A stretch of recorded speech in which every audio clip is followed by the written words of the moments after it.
Bonsoir à tous. Que Dieu soit béni pour la grâce qu'il nous accorde de nous retrouver ce soir en ce lieu. Et je voudrais remercier une fois encore le président, l'apôtre Jules Benjamin Ngoua, pour l'invitation qui m'a été adressée, qu'il m'a adressée, donc venir ce soir et dimanche partager ce thème avec vous. Je remercie tout le conseil, tous les responsables d'Hébron, des annexes, tout le peuple de Dieu. Merci pour votre soutien. Merci aussi, bien sûr, on ne va pas l'oublier, Maman Rose, même si elle n'est pas présente ce soir. Nous lui disons merci pour toute son aide, tout son soutien. Amen. C'est toujours un plaisir que de revenir dans la maison mère. Venir à la maison mère, là où on a fait nos premiers pas dans la foi.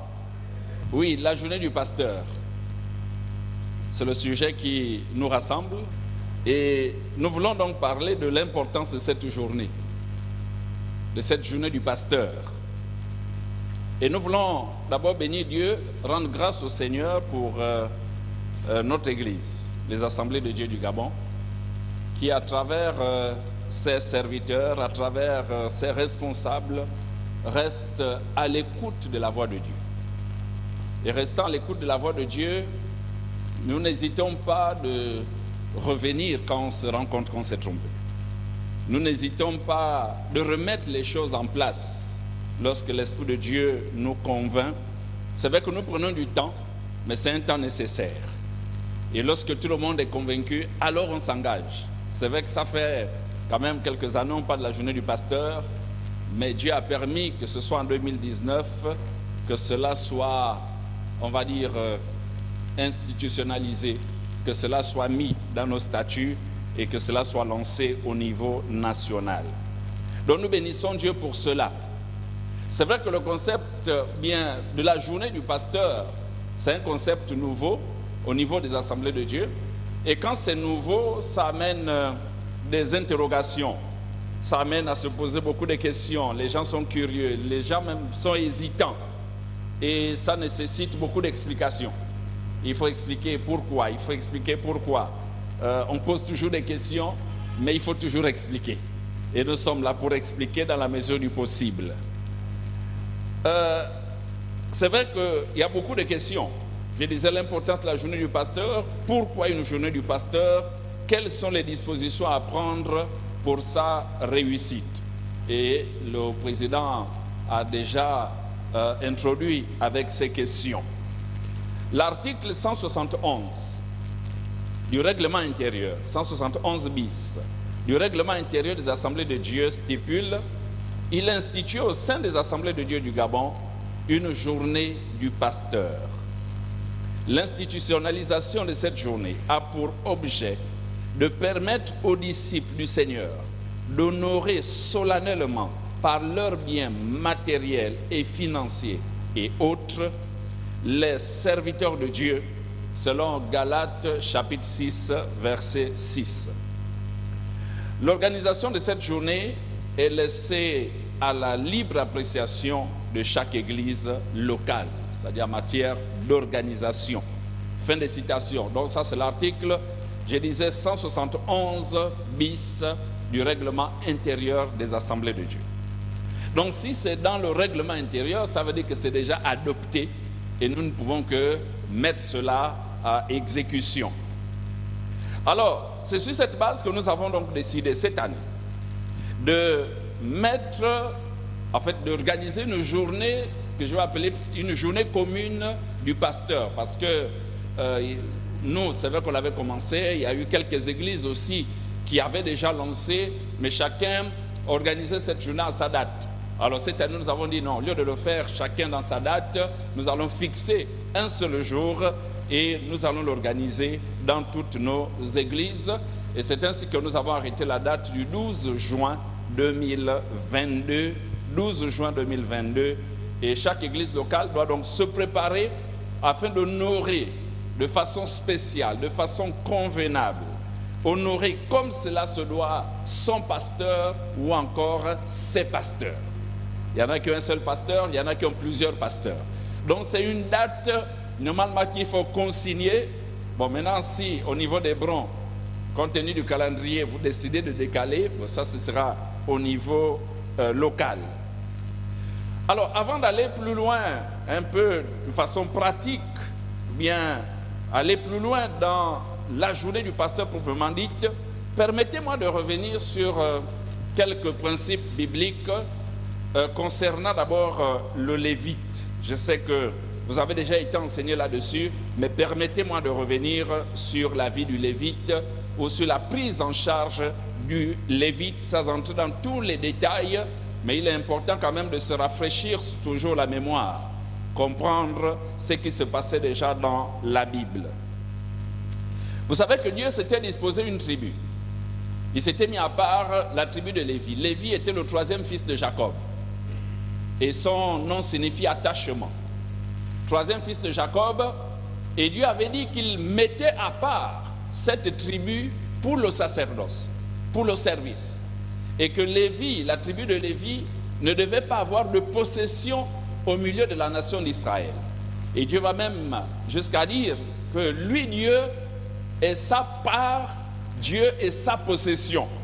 Mais que Lévi ne devait pas avoir d'héritage au milieu des enfants d'Israël. Donc ils étaient pris en charge par le peuple. Ils étaient pris en charge par la nation d'Israël. Et leur rôle, c'était de servir dans la maison du Seigneur. Leur rôle, c'était de servir dans la tente, servir dans le tabernacle, servir dans le temple. Ça, c'était le rôle des enfants de Lévi. Lorsqu'ils étaient dans le désert, quand ils se déplaçaient, c'était la tribu de Lévi qui était chargée de soulever tous les ustensiles, tout le matériel du tabernacle. Quand ils arrivaient, ils devaient camper, c'était eux qui montaient. En fait, il y avait tout un dispositif et les charges étaient reparties par famille, mais toujours dans la tribu de Lévi. Donc les autres tribus avaient d'autres charges, mais pas au niveau du sacerdoce, pas au niveau du service dans la maison de Dieu. Ça, c'était un travail qui incombait à la tribu de Lévi. Donc chaque fois, mais nous constatons que chaque fois que le peuple d'Israël abandonnait l'Éternel et qu'il n'apportait plus dans la maison de Dieu, nous voyons que la tribu de Lévi, les membres de Lévi, ceux qui étaient au service, abandonnaient la maison de l'Éternel. On voit cela, exemple dans Néhémie, si vous lisez au chapitre 13, versets 10 à 12, vous allez voir que Néhémie va reprendre le peuple d'Israël parce qu'ils avaient abandonné la maison de l'Éternel, ils n'apportaient plus dans la maison. Qu'est-ce que les tribus de Lévi avaient fait? Les hommes de Lévi avaient abandonné le temple, ils avaient abandonné le service, ils étaient partis chacun chercher sa vie parce qu'ils avaient des familles et il fallait nourrir ces familles. Et lorsque Néhémie va revenir, il va remettre de l'ordre. Il va ramener les fils de Lévi, ceux qui avaient fui la maison de l'Éternel, il va remettre de l'ordre. Dans le livre de Deutéronome, nous allons lire Deutéronome chapitre 10. Deutéronome 10, verset 8. Deutéronome chapitre 10, versets 8 et 9. Voici ce qui est dit. En ce temps-là, l'Éternel sépara la tribu de Lévi et lui ordonna de porter l'arche de l'alliance de l'Éternel, de se tenir devant l'Éternel pour le servir et de bénir le peuple en son nom, ce qu'elle a fait jusqu'à ce jour. C'est pourquoi Lévi n'a ni part ni héritage avec ses frères. L'Éternel est son héritage, comme l'Éternel ton Dieu le lui a dit. L'Éternel est ton héritage. Ton héritage. Au chapitre 12, versets 12 et 18, chapitre 12, Deutéronome toujours, chapitre 12, verset 12, il dit, c'est là que vous vous réjouirez devant l'Éternel, votre Dieu, vous, vos fils et vos filles, vos serviteurs et vos servantes, et le Lévite qui sera dans vos portes. Il n'a ni part ni héritage avec vous. Quand vous allez vous réjouir, n'oubliez pas le Lévite. Pensez au Lévite qui est dans vos murs, pensez au Lévite qui est dans vos portes. Et au verset 18, il dit encore, Mais c'est devant l'Éternel ton Dieu que tu mangeras, dans le lieu que l'Éternel ton Dieu choisira, toi, ton fils et ta fille, ton serviteur et ta servante, et le Lévite qui sera dans tes portes. C'est devant l'Éternel ton Dieu que tu feras servir à ta joie tous les biens que tu posséderas. Donc nous revenons toujours. Donc Dieu pense aux Lévites et il dit à Israël, tu mangeras. Toi tu peux s'aimer, tu peux faire tout ce que tu veux faire. Mais seulement, quand tu te réjouiras, n'oublie pas le Lévite. Quand tu mangeras, n'oublie pas le Lévite. Quand tu s'aimeras, pense au Lévite. Le Lévite a aussi sa famille. Pense à lui. Donc c'était des dispositions qui étaient dans la parole de Dieu, dans l'Ancien Testament. Et ça a continué, même après Moïse. Vous allez dans Josué au chapitre 13, verset 14, 33. Vous allez trouver les mêmes recommandations. Lévi n'a pas de possession. Lévi n'a pas de tribu. Lévi n'a pas de tribu. Lévi n'a pas d'héritage. Mais Lévi a sa place au milieu des enfants d'Israël. Lévi est chargé de s'occuper du service. Vous pouvez travailler, mais la tribu de Lévi est consacrée à l'Éternel. Mais le peuple doit penser à Lévi. Et s'ils ne pensaient pas à la tribu, aux fils de Lévi, ils avaient des problèmes avec Dieu. Parce que c'est Dieu qui les a appelés. Donc c'était des dispositions. Il fallait qu'ils pensent à Lévi. Et cette phrase va résonner en nous. Tu te réjouiras, mais garde-toi d'oublier le Lévite. Garde-toi d'oublier le Lévite. Si bien que même dans les sacrifices qu'ils apportaient, quand ils apportaient les sacrifices, il y avait une part qui était consumée, exemple quand c'était les holocaustes, consumée par le feu, mais il y avait une part qui revenait au sacrificateur, qui revenait aux Lévites. Donc Dieu pensait, quand vous lisez, si vous lisez le Lévitique, vous lisez le Deutéronome, vous allez voir tout ce qui est dit au sujet de la tribu de Lévi. Donc bien aimé, j'ai commencé avec Lévi pour que nous comprenions d'abord ces dispositions de l'Ancien Testament. Et nous disons souvent que l'image des Lévites aujourd'hui, c'est l'image des serviteurs de Dieu.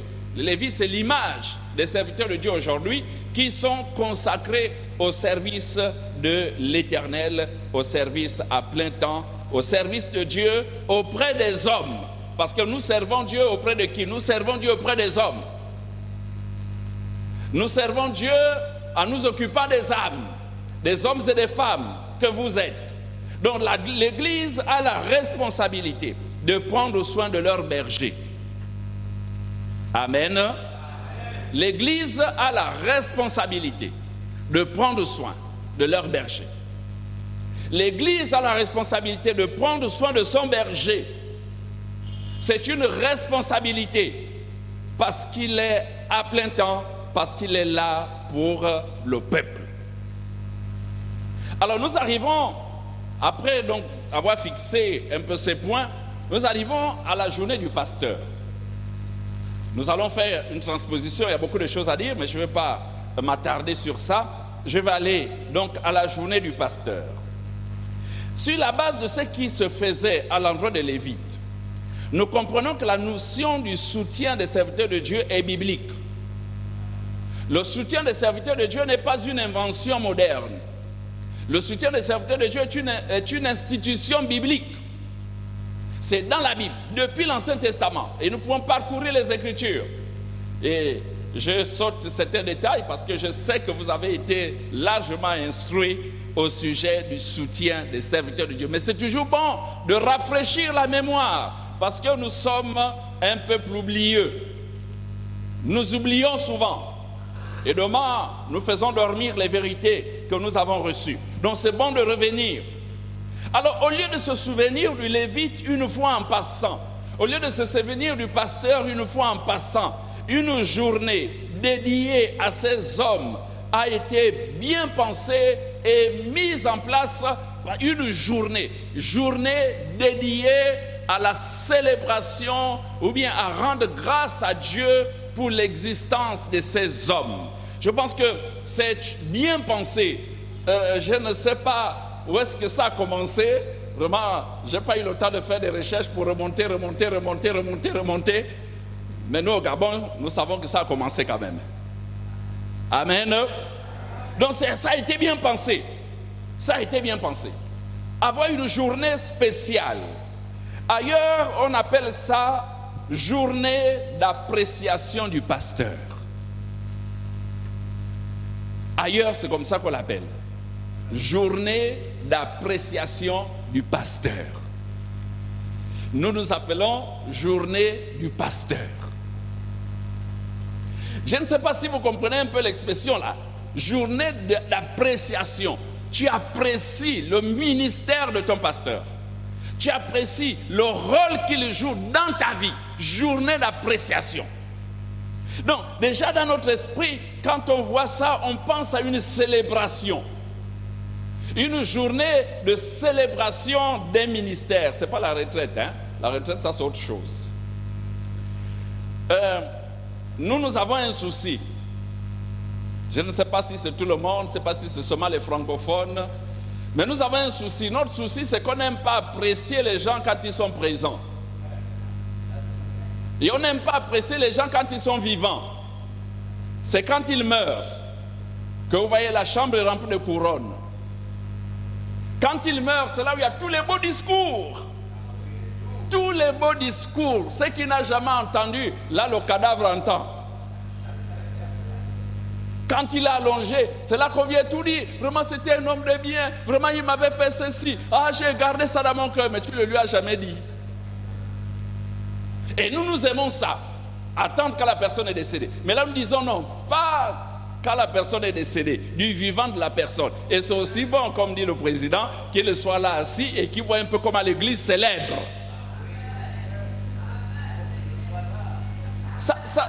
La première fois qu'on a organisé cette journée au 8, j'avais les larmes au bord des yeux parce que je disais, mon Dieu, un jour tu es là assis et on pense à toi. Souvent, nous dépensons pour l'église. Nous faisons pour l'église. Maintenant, un jour tu es là assis. Et puis tu vois comment le peuple célèbre. Le peuple bénit Dieu. Une journée qui t'est consacrée. Tu as des larmes aux yeux.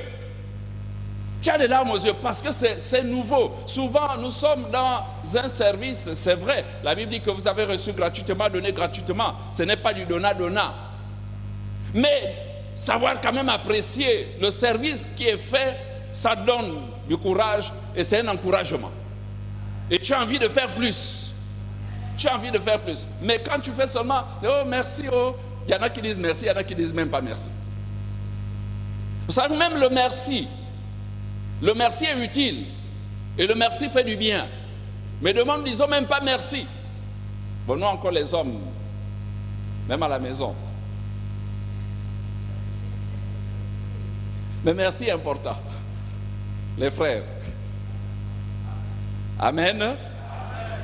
Merci est important. Disons merci aux mamans. Merci les mamans. Donc je disais, célébration de l'Éternel, célébrer Dieu pour ces hommes. Ça a été fait dans le monde anglophone. Vous savez que les anglophones sont nettement plus avancés que nous, les francophones. Nous, on essaie simplement de suivre. Et puis, en essayant de regarder, je me suis rendu compte que c'est célébré dans pas mal d'églises. Même les adventistes célèbrent ça. Ils ont le mois d'octobre, célébration des pasteurs. Quand j'ai découvert ça, j'ai dit, waouh, c'est pas, nous ne sommes pas en retard. Et j'ai lu l'article d'un serviteur de Dieu au Canada. Il avait lancé ça chez lui, en Amérique du Nord. Il célébrait et puis là, il réfléchit. Il a dit, mais dans le monde francophone, c'est un peu rare. Et il est en train d'encourager l'Europe. Il disait, il faut que l'Europe aussi célèbre les hommes de Dieu, que l'Afrique aussi le fasse. Et l'Afrique, dans beaucoup de pays, ça se fait.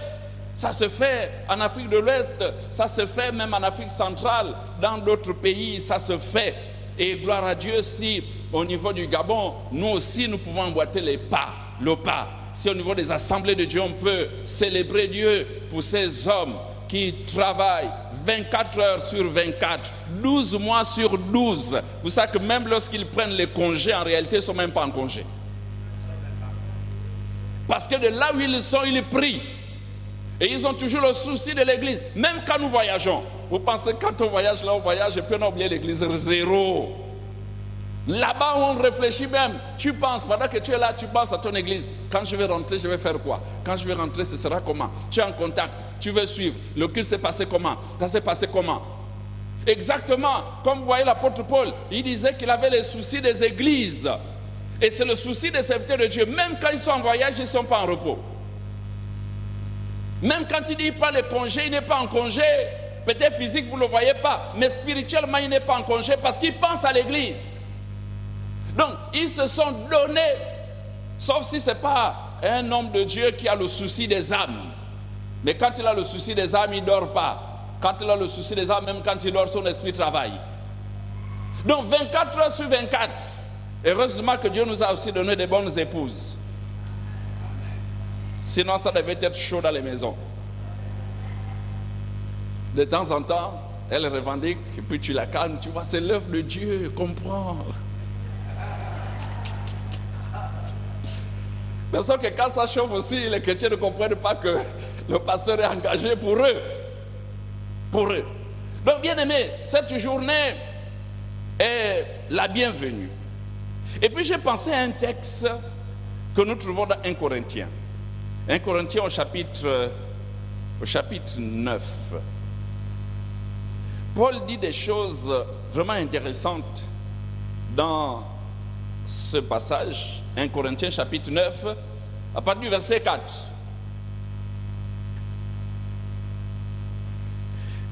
Il commence, il dit, n'avons-nous pas le droit de manger et de boire? N'avons-nous pas le droit de mener avec nous une sœur qui soit notre femme, comme font les autres apôtres et les frères du Seigneur, et Céphas? Donc je disais 1 Corinthiens chapitre 9, à partir du verset 4. Je continue, verset 6. Ou bien, est-ce que moi seul et Barnabas, nous n'avons pas le droit de ne point travailler? Qui jamais fait le service militaire à ses propres frais? Qui est-ce qui plante une vigne et n'en mange pas le fruit? Qui est-ce qui fait paître un troupeau et ne se nourrit pas du lait du troupeau? Ces choses que j'ai dit n'existent-elles que dans les usages des hommes? La loi ne les dit-elle pas aussi pour nous? La loi ne les dit-elle pas aussi? Car il est écrit dans le livre, dans la loi de Moïse, tu n'amuseras point le bœuf quand il foule le grain. Dieu se met-il en peine des bœufs ou parle-t-il uniquement à cause de nous? Oui, c'est à cause de nous qu'il a été écrit que celui qui laboure doit labourer avec espérance, et celui qui foule le grain, fouler avec l'espérance d'y avoir part. Si nous avons sémé parmi vous les biens spirituels, est-ce une grosse affaire si nous moissonnons vos biens temporels? Si d'autres jouissent de ce droit sur vous, n'est-ce pas plutôt à nous d'en jouir? Mais nous n'avons point usé de ce droit. Au contraire, nous souffrons tout afin de ne pas créer d'obstacle à l'évangile de Christ. Ne savez-vous pas que ceux qui remplissent les fonctions sacrées sont nourris par le temple et que ceux qui servent à l'autel, on part à l'autel? De même aussi, le Seigneur a ordonné à ceux qui annoncent l'évangile de vivre de l'évangile. Amen. Et vous connaissez le texte de Galates chapitre 6 verset 6 qui dit que celui à qui l'on enseigne la parole fasse part de tous ses biens à ceux qui l'enseignent. J'espère que vous connaissez, c'est dans votre Bible. Hein? Donc ici, il nous présente un peu quelques droits des serviteurs de Dieu. Mais il dit que nous n'en usons pas. Il dit que s'il usait de son droit de prédicateur l'évangile, je pense que les églises n'allaient peut-être pas pouvoir. Mais il n'use pas de son droit de prédicateur de l'évangile pour ne pas créer d'obstacles. Mais il y a des points importants qu'il soulève dans ce passage et vous pourrez revenir et les lire tranquillement. Je vais exemple soulever ceci. Il dit, nous avons sémé parmi vous des biens spirituels. Les biens spirituels. Mais ça va même au-delà des biens spirituels en réalité. Ça va au-delà des biens spirituels. Nous sémons dans les vies. Regardez quand quelqu'un se convertit. Quelqu'un se convertit, il vient presque épave à l'église. Il y en a qui viennent posséder. Il y en a qui viennent maudits.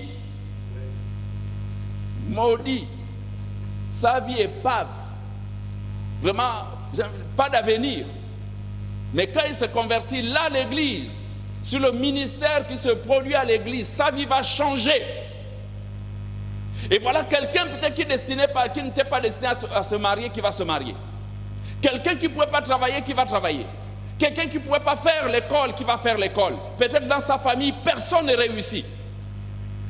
Donc sa vie est maintenant un sens. Il réussit. Et il y en a qui ont réussi parce qu'ils se sont convertis. S'ils ne s'étaient pas convertis, ils n'auraient pas réussi. Donc, au-delà des biens spirituels, mais il y a aussi cet équilibre moral, cet équilibre au niveau social, cet équilibre au niveau familial. Il y a des foyers qui étaient détruits, qui ont été reconstitués à cause de l'évangile. Donc, Paul dit, nous avons fait cela dans vos vies. Nous avons sémé dans vos vies. Regardez seulement ce que vous êtes devenus. C'est à cause de la sémence de Dieu dans vos vies. Il dit alors, si nous l'avons fait, est-ce que c'est quelque chose si maintenant nous pouvons aussi récolter vos biens matériels, les biens temporels? Est-ce une grosse affaire? Nous avons sémé, quand nous avons sémé, nous l'avons fait. Mais puisque c'est difficile que toi tu viennes sémer dans ma vie les biens spirituels. Je ne sais pas si, président, vous avez déjà reçu quelqu'un dans votre bureau. Pasteur, je suis venu dans votre bureau, venir prier pour vous. Même déjà, vous-même, à l'idée seulement, vous commencez à rire. Mais c'est toujours quoi? Est-ce que vous pouvez prier pour moi? Est-ce que vous pouvez m'imposer les mains? Est-ce que vous pouvez faire ça? Et puis le pasteur est toujours là. Il exhorte, il prie. Il exhorte, il prie. Il exhorte, il prie. Donc, vous sémez dans nos vies les biens spirituels, c'est un peu difficile. Donc, nous sémons dans vos vies les biens spirituels. Mais vous, qu'est-ce que vous pouvez sémer dans nos vies? Et c'est là où Paul dit que si nous avons sémé les biens spirituels, nous, en retour, vous pouvez sémer sur nous les biens matériels. Et c'est ça qu'il va dire au sujet des Juifs d'Israël. Il a dit, vous avez reçu l'évangile. Vous aussi, allez leur porter secours au niveau financier, au niveau matériel. Donc, Paul explique des vérités ici. Et j'ai déjà dit que plusieurs vies ont été changées. Alors, bien-aimés, une journée annuelle est décrétée afin de vous donner l'occasion de penser à vos bergers de façon spéciale. De façon spéciale. Paul va dire quelque chose aux Philippiens. Il va dire, j'ai éprouvé une grande joie dans le Seigneur de ce que vous aviez pu enfin renouveler l'expression de vos sentiments pour moi. Et la partie qui m'intéresse, c'est celle-ci. Vous y pensiez bien, mais l'occasion vous manquait. Peut-être qu'il y en a qui avaient la pensée. Ils ne savaient pas comment le faire, mais voici l'occasion, le 12 juin. Peut-être que l'occasion te manquait, mais Dieu te donne l'occasion d'apprécier le ministère de ton pasteur. L'occasion de bénir Dieu, l'occasion de dire, Seigneur, je te rends grâce pour cet homme, je te rends grâce pour ce ministère. Je suis ce que je suis à cause de l'évangile que j'ai reçu. Je suis ce que je suis à cause de ce ministère. Alors moi aussi, je vais s'aimer dans sa vie. Je suis reconnaissant, Seigneur, pour tout ce que tu as fait dans ma vie à travers son ministère. La journée du pasteur est une occasion spéciale. Mais ce n'est pas l'unique occasion. Tu peux le faire de temps en temps, quand Dieu le permet, tu peux le faire. Mais ce jour-là est un jour spécial, un jour dans l'année.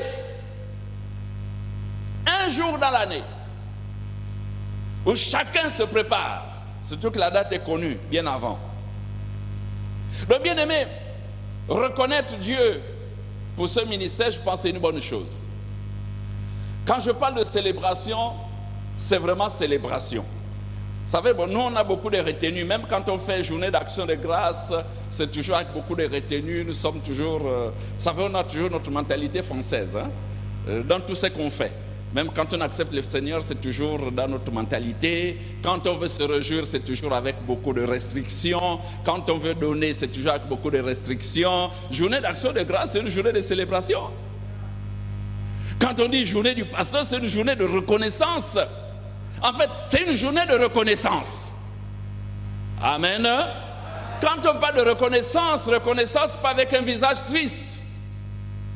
Mais reconnaissance, c'est-à-dire qu'il y a la joie.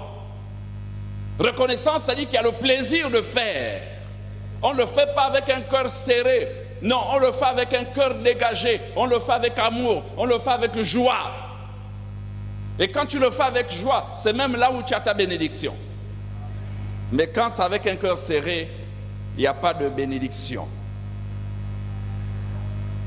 De façon concrète, quelles sont les dispositions à prendre? Une journée de ce genre se prépare, puisqu'elle a annoncé depuis des mois, voire des semaines. On a annoncé le 12 juin, donc tout le monde le connaît, tout le monde le sait. Le 12 juin, chacun doit se préparer. Mais vous savez, nous sommes tellement sobres au Gabon que cette journée passe presque inaperçue. Nous sommes trop sobres. J'étais au Congo, comme l'a dit le président, et là-bas, le dimanche, je l'avais passé dans l'église du président et il faisait l'annonce de leur journée du pasteur. Et ils vont la célébrer au mois de juillet. Et il parlait des affiches. Il disait, ils ont déjà les affiches. J'ai dit, oh, nous là-bas, est-ce qu'on parle des affiches? Donc ailleurs, ça se fait avec des affiches. C'est affiché, journée du pasteur, ce n'est pas en secret. Nous, on veut faire ça comme en secret. Parce que nous sommes dans un contexte où dès que vous voulez faire, on vous attaque. Mais ailleurs aussi, les mêmes attaques existent, mais les attaques là ne freinent pas le peuple de Dieu dans son élan. Nous, on se laisse trop intimider par ce qu'on entend. Oh, voici ce que l'Union a écrit. Oh, voici ce que tel journal a écrit. Ce n'est pas les journaux qui nous conduisent. C'est la parole de Dieu qui nous conduit, que nous faisons les choses selon que l'Esprit de Dieu le veut et pas selon les journaux. Donc les autres font des affiches. Nous, on ne fait pas des affiches. J'espère qu'on fera quand même des affiches. Amen. Si les célébrations d'anniversaire, les gens font des affiches. Hein? Pourquoi ne pas faire l'affiche aussi pour célébrer son pasteur? Sauf si vous avez honte de votre pasteur. Mais si vous n'avez pas honte de votre pasteur, pourquoi ne pas faire l'affiche? Que je reconnais Dieu, c'est que je suis comme cet aveugle qui a été guéri. Il dit, si c'est un péché, moi je ne sais pas. C'est que je sais seulement, c'est parce que j'ai rencontré cet homme que je suis ce que je suis aujourd'hui. Mes yeux se sont ouverts. Avec affiche. Nous, on est trop soft. Mais il faut briser ça. Amen. Il faut briser ça. C'est une fête, bien-aimés. L'Église se prépare en conséquence. On dit bien journée d'appréciation du pasteur. Donc c'est un moment de célébration où chacun vient exprimer sa joie devant Dieu pour le ministère qui prend soin de lui. Ton offrande doit être à la hauteur de l'estime que tu as pour l'homme de Dieu. L'offrande. On annonce une journée du pasteur et puis quelqu'un vient. Bon, sauf si vraiment tu n'as pas de moyens, mais quand même on a annoncé ça depuis, et la journée de célébration du pasteur, tu viens avec un pakanza. Le pakanza c'est 3000. Sauf si vraiment tu n'as pas de moyens, bon, on va comprendre que c'est ce que tu as trouvé, mais quand même tu peux avoir des moyens. Quand tu vas avoir le téléphone, tu fais comment? Le téléphone c'est 3000. Le moins cher c'est 10 000, non? Les allô. On a Libreville. Le moins cher, c'est 10 000. Mais même les gens qui ne travaillent pas, regardez les portables qu'ils ont. Regardez les portables qu'ils ont. Ils ont des portables que même les gens qui travaillent n'ont pas. Mais quand on dit qu'il fallait donner à l'église, c'est là où je n'ai pas d'argent.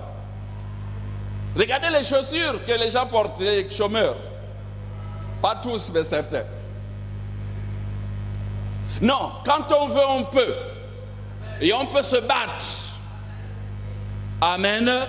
On peut se battre quand tu veux faire quelque chose. On dit que le 12 juin, alors je me prépare pour le 12 juin. Et il y en a qui se mettent en prière. Le 12 juin, je vais apporter quoi? En fait, tu dois commencer à prier pour dire qu'est-ce que je vais apporter pour honorer mon pasteur, pour honorer l'homme de Dieu. J'apporte quoi? Ce n'est pas le jour là où tu viens fouiller ta poche. Non, tu ne fouilles pas ta poche le 12 juin. Tu as déjà réfléchi à ça bien avant. Tu as mis ça en prière. Et tu dis, Seigneur, mets dans ma main ce que je dois apporter. Ce que je dois apporter, mets dans ma main. Je ne peux pas aller le 12 juin comme ça. Le 12 juin, je vais avoir une bonne offrande pour l'homme de Dieu. Je dois avoir une bonne offrande pour te remercier pour le ministère qui se développe dans mon église. On se prépare. Amen. Si tu n'as pas commencé à te préparer à partir de ce soir, prépare-toi. Ça veut dire que tu dois te mettre en prière à partir de ce soir pour ne pas venir donner 1000 francs. On peut faire des efforts, bien-aimés. On peut faire des efforts et nous voulons que tout le monde fasse des efforts. Amen. Amen. Dis toujours Amen, ça va m'encourager aussi. Regardez un reproche que Dieu va faire à Israël. Dans Malachie. Malachie, chapitre 1er, versets 6 à 8. Il dit, un fils honore son père et un serviteur son maître. Si je suis père, où est l'honneur qui m'est dû? Si je suis maître, où est la crainte qu'on a de moi, dit l'Éternel des armées, à vous, sacrificateurs, qui méprisez mon nom, et qui dites, en quoi avons-nous méprisé ton nom? Vous offrez sur mon autel des aliments impurs. Et vous dites, en quoi t'avons-nous profané? C'est en disant, la table de l'Éternel est méprisable. Verset 8, quand vous offrez en sacrifice une bête aveugle, n'est-ce pas mal? Quand vous en offrez une boiteuse ou infirme, n'est-ce pas mal? Offre-la donc à ton gouverneur. Te recevra-t-il bien? Te fera-t-il bon accueil? Dit l'Éternel des armées. Bien-aimé, Dieu est notre créateur, mais Dieu est le centre de notre foi. Nous devons apprendre à honorer l'Éternel. On ne donne pas à Dieu ce qui est fatigué.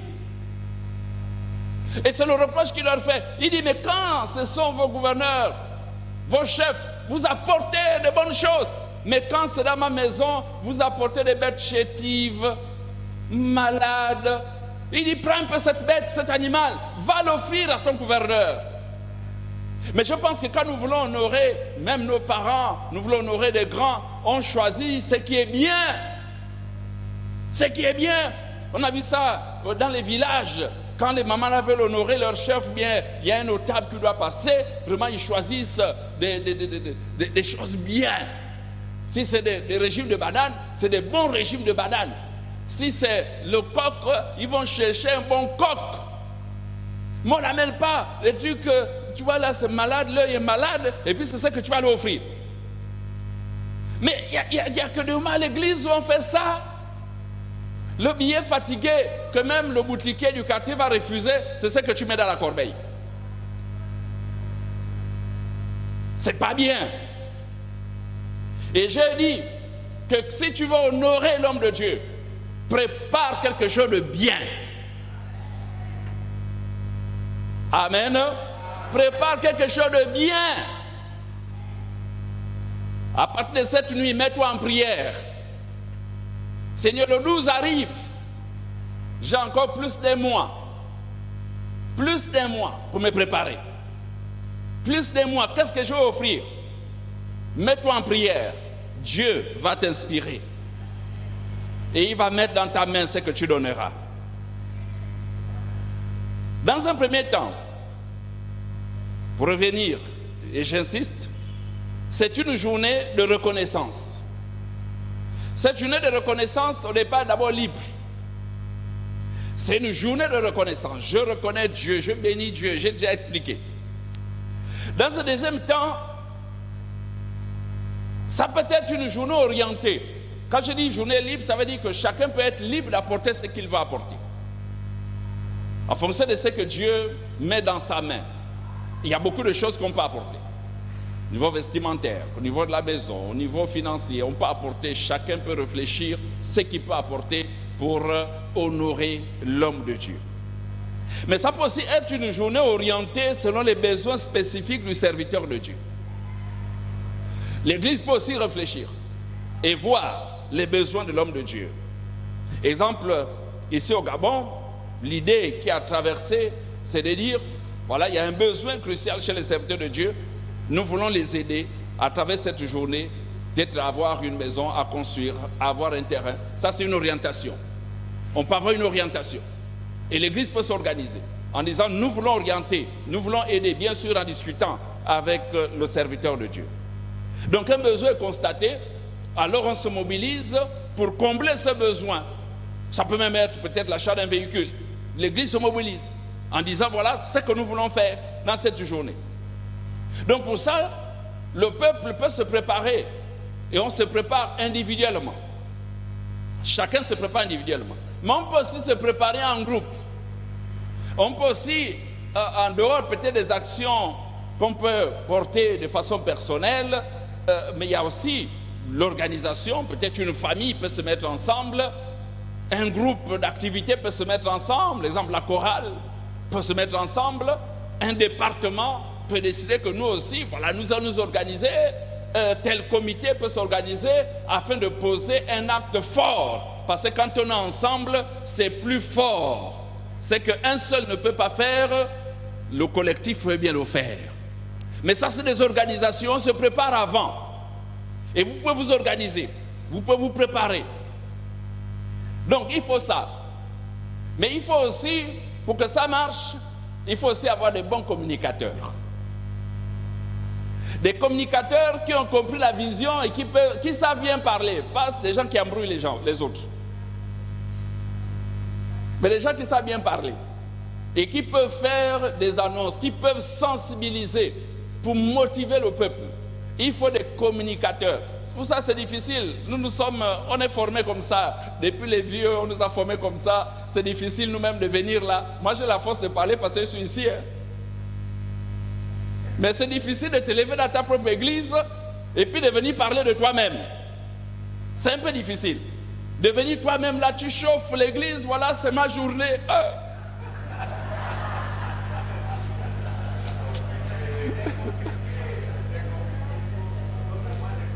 C'est vraiment compliqué. Voilà pourquoi c'est bon que les responsables de l'église se saisissent de la vision. Et ils trouvent quelqu'un qui peut bien expliquer, qui passe expliquer, même si le pasteur peut appuyer, mais c'est bon de trouver un bon communicateur, que ce soit ici au niveau du temple Hébron, que ce soit dans les annexes. Un bon communicateur, parce que quand ce n'est pas bien communiqué là, c'est compliqué. Vous savez, nous sommes une vieille église, hein? Il y a beaucoup de choses qu'il faut redresser, il y a beaucoup de questions. Même quand on prêche, il y en a qui vont comprendre après 5 éditions. Non, on sait ça. Il y en a qui vont se lancer après 5 éditions. Ils observent d'abord, ils regardent, il y en a qui murmurent, il y en a qui disent, ça là, ça sort encore d'où, c'est venu encore d'où, tout ça là. Mais on va avancer. Alléluia. On va avancer et les autres vont suivre. Mais ne suivez pas trop en retard. Mais c'est bon qu'on avance ensemble. Amen. C'est bon qu'on avance ensemble. Et il y a des choses qu'on va comprendre. Donc, une bonne équipe pour sensibiliser. Et je disais, des bons communicateurs qui ont compris la vision. Un communiqué peut aussi être mis en place pour recenser les besoins et orienter les chrétiens dans leurs dons. Un comité qui réfléchit, qui peut peut-être discuter avec le pasteur pour voir les besoins peut-être du pasteur. Comment est-ce qu'il veut, comment est-ce qu'il pense cette journée. Et puis se recenser. Et les communications sont faites à l'église. Et les gens se préparent en conséquence. Les gens voient comment faire. Les gens sont orientés. On peut donner l'argent, on peut donner beaucoup d'autres choses. Les dons peuvent être en numéraire, donner l'argent, mais aussi en nature. Je disais, on peut donner la nourriture, on peut donner des vêtements, des chaussures pour le pasteur, pour son épouse. On peut donner des terrains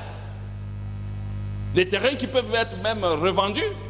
Si le pasteur se retrouve avec 3 terrains, on vend. Peut-être nous ici, les terrains ne coûtent pas cher, mais quand à Cotonou, vous avez un terrain bien à Lomé, Vous pouvez le revendre à 50 millions. Et ce n'est pas des gros terrains, ce n'est pas des grands terrains. C'est des terrains de 500 mètres carrés. Vous pouvez revendre un terrain au centre de Lomé, au centre de Cotonou, à 50 millions, 60 millions. Donc le terrain est une richesse. Bon, nous ici, c'est 2 millions. Ça dépend encore des quartiers. Ça dépend des quartiers. Mais on peut donner un terrain. On peut donner une maison. On peut donner une voiture. On peut donner du ciment, des tonnes de ciment, des sacs, des camions de gravier, de sable, en fonction des besoins. En fonction des besoins. J'ai écouté l'histoire d'une journée de pasteur au Nigeria. Bon, là-bas, c'est des grandes églises.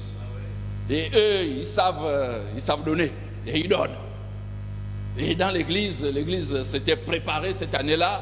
Et il y avait, vous savez, dans l'église, on connaît les niveaux des uns et des autres.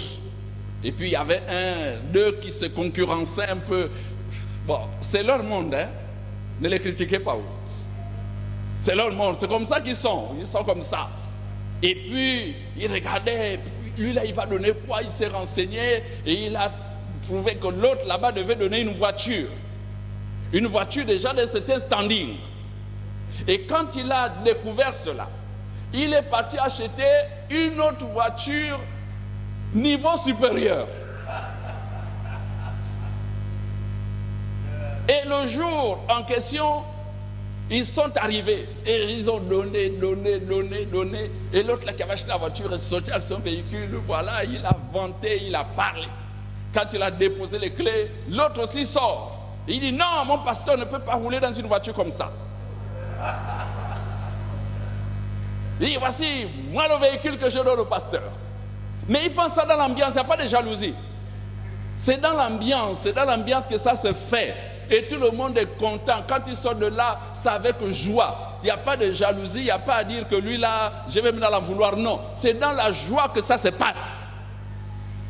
Donc ça c'est un exemple. Moi j'ai assisté à des journées du pasteur au Ghana. Mais toi tu es là, je reste d'abord un moment assis, je dis, ah ça là au Gabon. Mais on va me chasser. Mais ça se passe dans la joie. Ils ont même là-bas j'avais vu un fauteuil du président des donneurs. Le plus gros sponsor. Il a un fauteuil de président. Donc l'année là, c'est lui qui a donné plus. Et l'année suivante, d'autres se préparent pour venir l'évincer. Il faut l'enlever de là. Il faut l'enlever de là. Mais ça se passe dans la joie. L'église, vous ne voyez même pas le temps passer. C'est vrai que c'est leur culture. Nous ne sommes pas encore arrivés là-bas. Je ne demande pas de faire ça. Mais c'est pour vous montrer un peu la détermination, la joie qui se passe chez les autres. Mais vous savez ce qui se passe chez nous, c'est que quand nous voyageons, nous partons dans ces pays-là, quand nous voyons, nous disons, oh, moins les autres. Mais les autres, ils se sont surpassés. Les autres, ils se sont sacrifiés. Les autres, ils ont compris. Les autres, ils vont au-delà. Nous, on a du mal. On a du mal. Même quand on fait avec des réticences. Quand tu as fait déjà une année, 2 ans, après un moment donné, tu dis non, moi je ne suis pas le seul. Donc en fait, on a encore un gros souci. Un gros souci. Le président, c'est un réformateur, je crois qu'il va nous aider à réformer un peu au niveau de notre logiciel. Non, nous avons trop de blocages. Et surtout quand on parle d'argent, vraiment c'est compliqué. C'est trop compliqué. Je ne sais pas ce que l'argent avec nous. C'est trop compliqué. Mais les autres se sont libérés. Et ça, c'est le monde francophone. Mais le monde francophone, en Afrique de l'Ouest, puisqu'ils sont trop en contact avec les anglophones, ils sont un peu libérés. C'est nous qui sommes un peu trop... On est trop réservés. En novembre dernier, j'étais à Lomé. J'avais été invité dans une église. Et puis le pasteur, ils avaient déjà un temple. Et il m'a amené visiter le terrain juste à côté qu'ils venaient d'acquérir. Et il me disait qu'ils avaient acheté ça peut-être à 40 millions. Maintenant, avec les remboursements, je ne sais pas, peut-être qu'ils étaient dans les 50. Et il me disait, il devait rembourser ça en 2 ans. Je l'ai regardé, j'ai dit, ah, 250 millions. Est-ce que nous, on peut? Mais ils s'engagent. Et quand vous voyez leur projet d'église, mais vous avez peur, vous dites, mais ça là, Et quand vous partez, nous, exemple, quand on part, on les envie, on dit, mon Dieu, mais ils ont de grands temples. Pourquoi? Parce qu'ils osent. Et nous, notre souci, c'est ça. C'est-à-dire qu'on n'ose pas. On fait toujours avec trop de réticence. Donc, quand on dit journée du pasteur, on a peur de faire. Non, faire. Amen. Faire. Honore le serviteur de Dieu. Que ce soit ici. Et l'organisation qui va être mise en place doit être mise en place ici, mais ça doit aussi être mise en place dans les annexes. Et c'est bien que les responsables des annexes soient là. Ça doit aussi être mis en place dans les annexes. Et vous savez que quand vous honorez l'homme de Dieu, mais dans les responsables des annexes, ne le faites pas avec jalousie. Ne faites pas en disant, mais c'est moi qui suis là, et puis... Non, non, non, non, non, non. Il ne faut pas avoir des pensées comme ça. On a dit c'est la journée du pasteur, ce n'est pas la journée de l'ancien.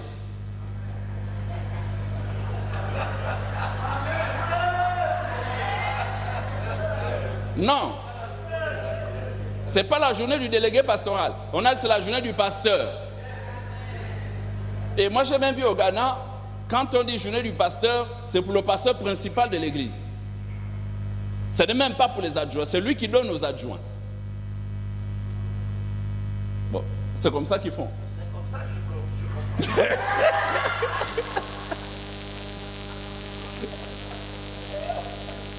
Et les adjoints travaillent pour la réussite de la journée de leur pasteur principal.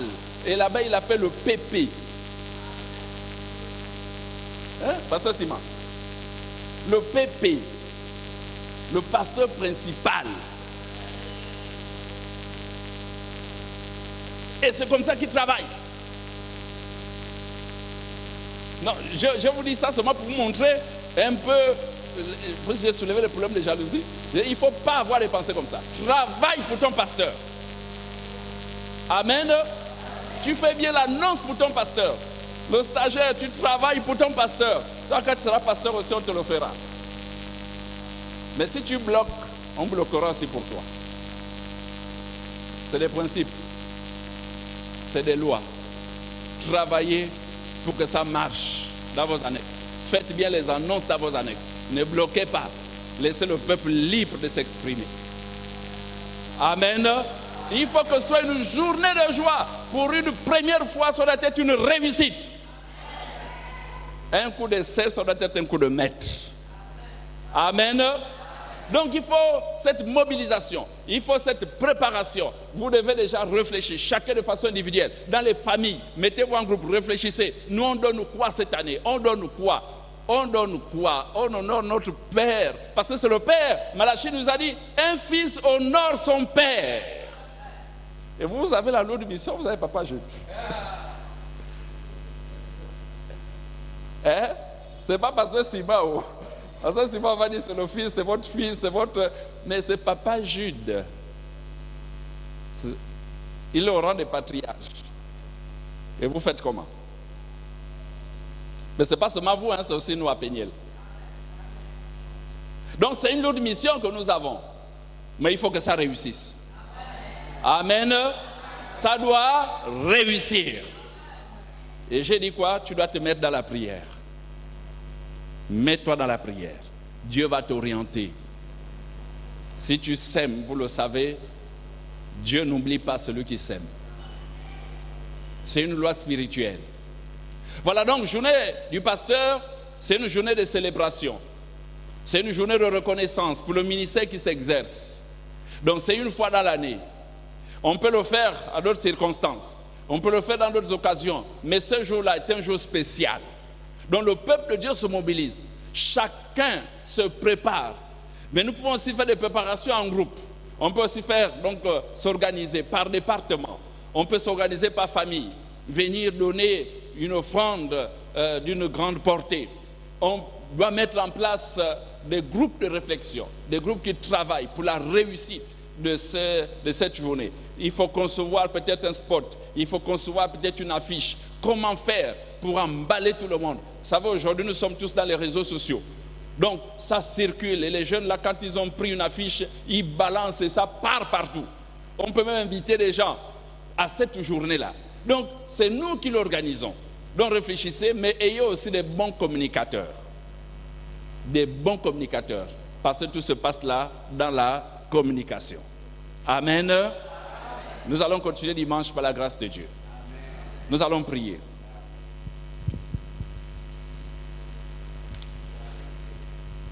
Lèvons-nous s'il vous plaît.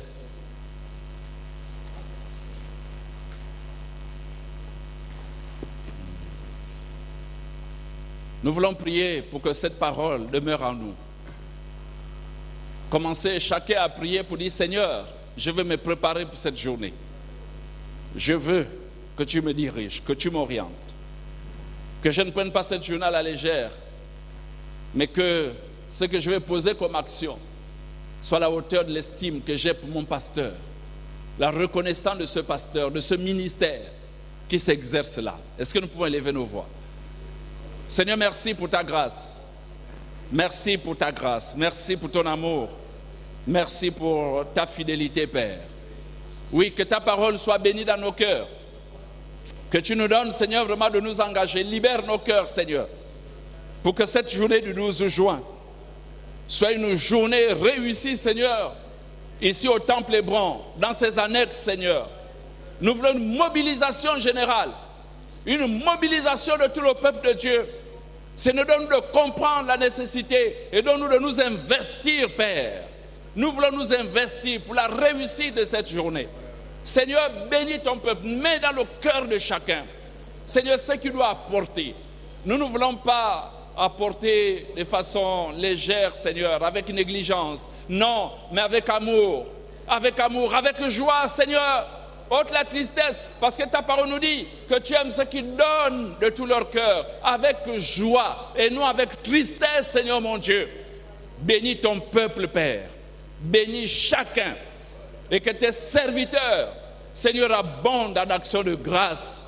Abondent, Seigneur mon Dieu, oui, en paroles de reconnaissance, mais aussi de bénédiction vis-à-vis de ton peuple, Père. Merci, Seigneur. Et que toute la gloire te revienne. Au nom de Jésus. Amen.